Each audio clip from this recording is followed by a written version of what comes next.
அனைவருக்கும் வணக்கம். பஞ்சமி தினத்தன்று நம் நிலைவாசலில் செய்ய வேண்டியது முக்கியமானது என்ன அப்படிங்கிறத இந்த பதிவில் பார்க்க போகிறோம். நிலைவாசல் தான் நமக்கு மிக மிக முக்கியம். அது தலைவாசல் அப்படிங்கிறதும் சொல்லுவோம். ஏன்னா அங்கே தான் பார்த்தீங்க அப்படின்னா நமக்கு தெய்வீக சக்தி அதிகரிக்கிற ஒரு அற்புதமான இடம்னா அது நிலைவாசல் தான். ஏன்னா நிலைவாசல் வழியாக தான் நமக்கு நல்லதோ கெட்டதோ ரெண்டுமே உள்ளே வரும். அதனால தான் நம்மளுடைய நிலைவாசலில் குலதெய்வம் காவல் தெய்வமாக இருக்கிறாங்க அப்படிங்கிறதும் சொல்லப்பட்டிருக்குது. ஏன்னா நிலைவாசல் வழியாக நமக்கு நல்ல சக்தி மட்டும்தான் நம்மளுடைய வீட்டுக்குள் வர வேண்டும் அப்படிங்கிறதுக்காக குலதெய்வம் அங்கே காவலாக இருப்பாங்க. குலதெய்வம் வாசம் செய்கின்ற இடமும் நிலைவாசல் தான். லக்ஷ்மி தாயார் வாசம் செய்கின்ற இடமும் நிலைவாசல் தான். நம்மளுடைய இஷ்ட தெய்வமும் நிலைவாசலில் இருப்பாங்க. ஏன்னா அதுதான் பார்த்திங்கன்னா நமக்கு உயிர் போல் அந்த வாசல். வீடு எப்படி இருக்குது, ஒரு பாசிட்டிவ் வைப்ரேஷனோடு இருக்கா இல்லை நெகட்டிவாக இருக்கா அப்படிங்கிறத நம்ம நிலைவாசலில் பார்த்தாலே கண்டுபிடிச்சிருவாங்க ஒரு சில பேர். ஏன்னா நிலைவாசலில் ஒரு நல்ல ஒரு தெய்வீக தன்மை இருந்துச்சு அப்படின்னா அந்த வீட்டுக்குள்ளே நல்ல ஒரு தெய்வீக ஆற்றல் இருக்குது அப்படிங்கிறத சொல்லுவாங்க.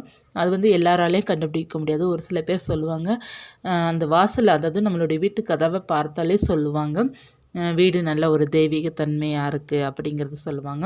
அதற்கு காரணம் அந்த நிலைவாசலில் நம்ம வீட்டில் இருக்கிற தெய்வங்கள் இருந்தால் அந்த வீடே பார்த்திங்கன்னா ஒரு பாசிட்டிவ் வைப்ரேஷன் கொடுக்கும். நேர்மறை ஆற்றல் அதிகமாக இருக்கும். வீடு ஒரு பாசிட்டிவ் வைப்ரேஷனோடு இருந்தால் மட்டும்தான் அங்கே இருக்கிற ஆட்களும் ஒரு நல்ல ஒரு மனநிலையோடு நம்ம இருக்க முடியும். அதாவது நேர்மறை ஆற்றலோடு இருக்க முடியும். இல்லைன்னா நமக்கு தேவையில்லாத நெகட்டிவ் தாட்ஸ்லாம் நிறையா வரும். ஏதாவது ஒரு கதையில் ஒரு பேப்பரில் ஏதாவது படித்தோம் அப்படின்னா, ஒரு நெகட்டிவானது படித்தோம் அப்படின்னா நமக்கும் அந்த மாதிரி நடந்துருமோ அப்படிங்கிறது தேவையே இல்லாமல் நெகட்டிவ் தாட்ஸ்லாம் நிறையா வரும். அதற்கு வீடு பாசிட்டிவாக இருந்துச்சுன்னா அங்கே இருக்கிறவங்களும் நல்ல ஒரு நேர்மறை ஆற்றலோடு இருப்பாங்க. எந்த நெகட்டிவ் தாட்டும் நமக்குள்ளே மைண்டுக்குள்ளே வராது. அதற்கு ரொம்ப முக்கியமானது வீடோட நிலைவாசல் தான் நமக்கு அது உயிரோட்டமான இடம். அந்த இடத்துல நிலைவாசல் நம்ம முடிந்த அளவுக்கு நல்லா சுத்தமாக வச்சுருக்கணும். நல்லா பராமரிப்பு ரொம்ப முக்கியம். மஞ்சள் குங்குமம்லாம் வைக்கிறதுனால நமக்கு குலதெய்வத்தோட அனுகிரகம், இஷ்ட தெய்வத்தோட அனுகிரகம் பரிபூர்ணமாக கிடைக்கும். ஏன்னா நிலைவாசலில் தான் பார்த்தீங்கன்னா குலதெய்வமும் இருப்பாங்க, லக்ஷ்மியும் இருப்பாங்க, நம்மளுடைய இஷ்ட தெய்வமும் இருப்பாங்க. அங்கே தான் காவலாக இருந்து நமக்கு பாதுகாப்பாக வச்சுருப்பாங்க நம்மளுடைய இல்லத்தை.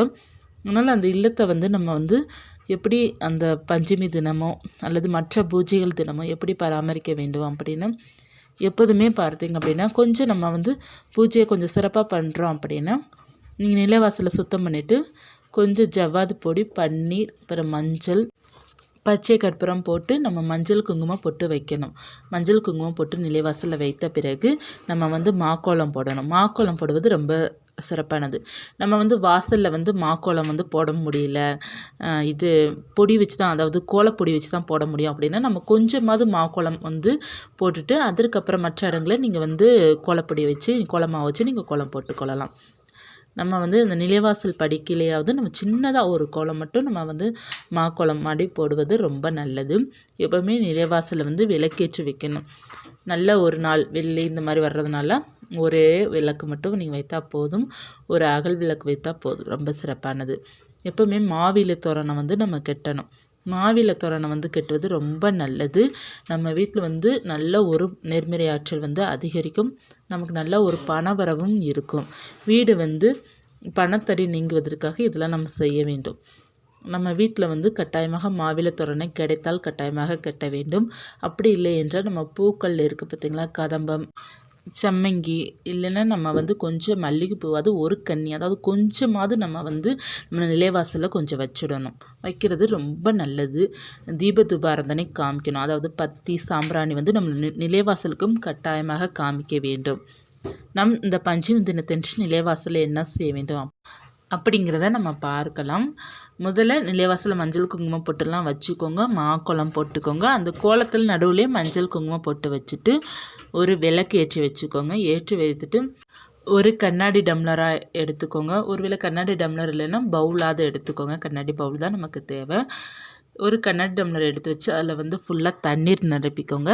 தண்ணீர் நிரப்பிட்டு 1 டீஸ்பூன் போல் நம்ம மஞ்சள் தூள் கலக்கணும். மஞ்சள் தூள் கலந்துட்டு ஒரு எலுமிச்சங்கண்ணி எடுத்துக்கோங்க. அந்த எலுமிச்சை பழத்தை வந்து நீங்கள் தண்ணிக்குள்ளே போட்டுருங்க. நீங்கள் அப்படி போடுறதுனால உங்கள் வீட்டில் நல்ல ஒரு வைப்ரேஷன் இருக்கும். அதை போட்டு அந்த நிலைவாசல் பக்கத்தில் உள்பக்கமாகவும் வைக்கலாம், வெளிப்பக்கமாகவும் வைக்கலாம். நீங்கள் வந்து எந்த இடம் உங்களுக்கு வந்து யாரும் தட்டி விடாமல் சேஃபாக இருக்கோ அந்த இடத்துல வச்சுருங்க. நிலைவாசலில் ஏதாவது ஒரு கார்னரில் கூட நீங்கள் வச்சிடலாம். விளக்கு பக்கத்தில் கூட வைக்கலாம். அப்படி இல்லைன்னா உள்பக்கமாகவே ஒரு ஓரமாக கூட நீங்கள் வச்சிடலாம். இப்படி வைத்து பாருங்கள், ரொம்ப நல்ல ஒரு மாற்றம் உங்களுக்கு இருக்கும். இந்த தண்ணீரை நீங்கள் எப்போ மாற்ற வேண்டும் அப்படிங்கிறத நம்ம பார்க்கலாம். அந்த மஞ்சள் தூள் கட்டாயமாக கலக்கணும்.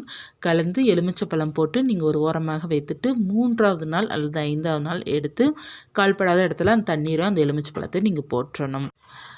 அந்த எலுமிச்சங்கனி வந்து நல்லா ஃப்ரெஷ்ஷாக இருந்துச்சுன்னா உங்கள் வீட்டில் தெய்வீக ஆற்றல் நல்லா இருக்குது அப்படிங்கிறது அர்த்தம். ஒருவேளை அந்த எலுமிச்சங்கனி அழுகிடுச்சு இல்லைன்னு ரொம்ப ஒரு மாதிரி ஆயிடுச்சு அப்படின்னா ஒன்று கவலைப்படாதீங்க. உங்கள் வீட்டில் வந்து அதிகப்படியான கண் திருஷ்டிகள் இருந்திருக்கு, அதிகப்படியான தொல்லைகள் நெகட்டிவ் இருந்திருக்கு. அதை ஃபுல்லாக அதை வந்து எடுத்துக்கிடுச்சுன்னு அப்படிங்கிறது அர்த்தம். அதை பார்த்து நீங்கள் வந்து கவலைப்படாதீங்க, பயப்படாதீங்க. நல்லா ஃப்ரெஷ்ஷாக இருக்குது, வச்சது போலே இருக்குது. ஒரு 3 நாள் 5 நாள் வச்சு பாருங்கள், வச்சது போலே இருக்குது அப்படின்னா உங்கள் வீட்டில் அதீதமாகவே தெய்வீக சக்தி இருக்குது அப்படிங்கிறது 100% உண்மை. ஒருவேளை ஒரு மாதிரி ஆயிடுச்சு அப்படின்னா கவலைப்படக்கூடாது. நம்ம வீட்டில் இருக்கிற அந்த நெகட்டிவ்ஸ்லாம் அதை எடுத்துருச்சுன்னு தான் அர்த்தம். இல்லை அழுகிடுச்சு, இப்படி ஆயிடுச்சு, நம்ம வீட்டில் சுவாமி இல்லையே அப்படின்னு நினச்சலாம் நீங்கள் கவலைப்படாதீங்க. சுவாமி வந்து நீங்கள் மனசில் நினச்சாலே வராகினே உங்கள் இல்லத்தில் இருக்கத்தான் செய்வாங்க. அதை ஃபுல்லாக அதை எடுத்துருச்சு அப்படிங்கிறது அர்த்தம். அதனால் எலுமிச்சங்கண்ணி அழுகுச்சு அப்படின்னா அதுவும் நல்லதான். நம்ம வீட்டில் எல்லா நெகட்டிவும் அதை எடுத்துருச்சு அப்படிங்கிறது அர்த்தம். அழுகிடுச்சுன்னா உடனே அதை அப்புறப்படுத்திடுங்க.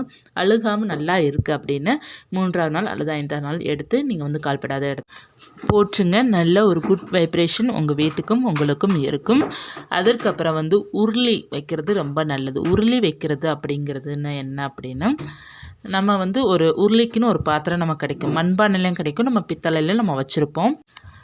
அந்த உருளியில் சுத்தமான தண்ணீர் எடுத்து கொஞ்சம் பன்னீர் விட்டுட்டு மஞ்சள் தூள், ஒரு ஏலக்காய், பச்சை கற்பூரம் இந்த 3ஐயும் போட்டு நீங்கள் வந்து பூக்கள் உங்கள்கிட்ட என்ன பூக்கள் இருக்கோ அந்த பூக்கள் வந்து நீங்கள் மேலே வந்து கொஞ்சம் நம்ம வைக்கலாம். ரோஜா பூவோ, சாமந்தி பூவோ அல்லது உதிரி பூ தான் இருக்குது அப்படின்னா கூட அதை கொஞ்சம் நீங்கள் அதில் வந்து போட்டு நீங்கள் வந்து உங்கள் நிலைவாசல் பக்கத்துலையோ அல்லது ஹால்லையோ அல்லது பூஜை அறையில் கூட நீங்கள் வைக்கலாம். ரொம்ப நல்லது. எப்பவுமே இந்த உருளி வந்து நம்ம நிலைவாசல் உள்பக்கமாகவோ அல்லது வெளிப்பக்கமாகவோ நமக்கு எந்த இடத்துல ஷேப்பாக இருக்கோ அந்த இடத்துல நம்ம வச்சிடலாம். வச்சிட்டோம் அப்படின்னா நமக்கு பார்த்திங்கன்னா நல்ல ஒரு பண வரவு இருக்கும். பணத்தடை நீங்கும், கண் திருஷ்டி நீங்கும், யாருடைய கண்ணும் நம்மளை வந்து சீண்டாது, அதாவது கண் திருஷ்டி வந்து நம்மளை வந்து தாக்காது.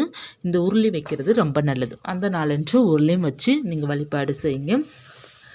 நிலைவாசலில் முக்கியமாக பார்த்திங்க அப்படின்னா நிலைவாசலை தொடச்சிட்டு மஞ்சள் குங்குமம் போட்டு வச்சிடணும். கோலம் முடிந்தால் போட வேண்டும். அதற்கப்புறம் வந்து ஒரு விளக்கேற்றி வச்சுக்கோங்க. பிறகு நான் சொன்ன அந்த கண்ணாடி டம்ளரில் ஒரு எலுமிச்சப்பழம் வைத்து வழிபாடு செய்யுங்க. அதற்கப்புறம் முடிந்தால் உருளி வைங்க, ரொம்ப நல்லது. உருளி பாத்திரம் இல்லை அப்படின்னு ஒரு கண்ணாடி பவுல்லையாவது நீங்கள் வந்து கொஞ்சம் தண்ணீர் வச்சு நீங்கள் கொஞ்சம் மஞ்சள் போட்டு ஒரு ஏலக்காய், ஒரு கிராம்பு போட்டு கொஞ்சம் உதிரி பூக்கள் வச்சு கூட நீங்கள் வைக்கலாம். இந்த உருளி வந்து எல்லா நாட்களுமே வைக்கலாம். நம்மக்கிட்ட வந்து பூக்கள் கிடைக்காது பார்த்தீங்களா, ஒரு சில பேருக்கு வந்து பூக்கள் தினமும் கிடைக்காது இல்லையா, அவங்க நீங்கள் பூக்கள் கிடைக்கும் போதெல்லாம் நீங்கள் வைக்கலாம். வெள்ளிக்கிழமை, பௌர்ணமி தினத்தன்று, விசேஷ நாட்கள், பஞ்சமி தினம், இந்த மாதிரி ஒரு சில நாட்களில் நீங்கள் வைக்கலாம். ரொம்ப நன்றாக இருக்கும். நல்ல ஒரு பாசிட்டிவ் வைப் நமக்கு கிடைக்கும். அதற்கப்புறம் உங்களுடைய பூஜை அறையில் நீங்கள் வந்து கோலம் போட்டு உங்கள் பூஜை அறையில் சின்னதாக கோலம் போட்டு வராகி எண்ணெய் படத்தை வந்து சுத்தப்படுத்திட்டு மஞ்சள் குங்குமம்லாம் போட்டு வைத்து பூக்களெல்லாம் அலங்காரம் செய்துக்கோங்க. மல்லிகைப்பூவோ, சாமந்தி பூ, என்ன பூக்கள் கிடைக்குதோ அந்த பூக்களால் அலங்காரம் செய்து எந்த தீபம் நீங்கள் ஏற்றணும் விருப்பப்படுறீங்களோ அந்த தீபம் ஏற்றி வச்சுக்கோங்க. அல்லது தேங்காய் தீபம் கூட நீங்கள் ஏற்றி வைக்கலாம். ஏற்றி வைத்துட்டு நெய்வேத்தியமாக பால், பழங்கள், சர்க்கரை வள்ளிக்கிழங்கு, வெற்றிலை பாக்கு, வாழைப்பழம் வைக்கிறது ரொம்ப நல்லது. இதெல்லாம் வைத்துட்டு உங்களால் என்ன முடியுதோ அதை வைத்து நீங்கள் வழிபாடு செய்யலாம். மந்திரங்கள் பார்த்திங்க அப்படின்னா காயத்ரி மந்திரம், நாமங்கள் இதெல்லாம் சொல்லி நீங்கள் அர்ச்சனை பண்ணிக்கிடலாம். இந்த பஞ்சமி நாள் என்றைக்கு அப்படின்னா உங்கள் நிறையா பதிவு கொடுத்துருக்கேன், இருந்தாலும் கேட்பீங்க. 30/3/2024 சனிக்கிழமை அன்று நமக்கு பஞ்சமி வருகின்றது. திதி பார்த்திங்கன்னா வெள்ளிக்கிழமை மாலை 6:20க்கு மேலே நமக்கு ஆரம்பிக்கின்றது. சனிக்கிழமை மாலை ஒரு 6:30 வரை நமக்கு வந்து பஞ்சமி திதி இருக்குது. பூஜை செய்பவர்கள் வந்து சனிக்கிழமை பூஜை செய்யலாம் அல்லது வெள்ளிக்கிழமை இரவு நேரத்தில் கூட நீங்கள் பூஜை செய்யலாம். அதற்கான வீடியோ வந்து நான் கொடுத்துருக்கேன். எந்த தீபம்லாம் ஏற்றி வைத்து வழிபாடு செய்யலாம் அப்படிங்கிறது வேணும்னா நீங்கள் வந்து என்டி ஸ்க்ரீனில் கொடுக்குறேன், பார்த்துக்கோங்க. அல்லது சேனலில் போய்ட்டு கூட செக் பண்ணிக்கோங்க. இந்த தகவல் உபயோகமாக இருக்கும்னு நினைக்கிறேன். இருந்துச்சுன்னா லைக் பண்ணுங்கள். இது போன்ற தகவல் தெரிந்து கொள்ளணும்னா சேனலை சப்ஸ்கிரைப் பண்ணி வச்சுக்கோங்க. நன்றி.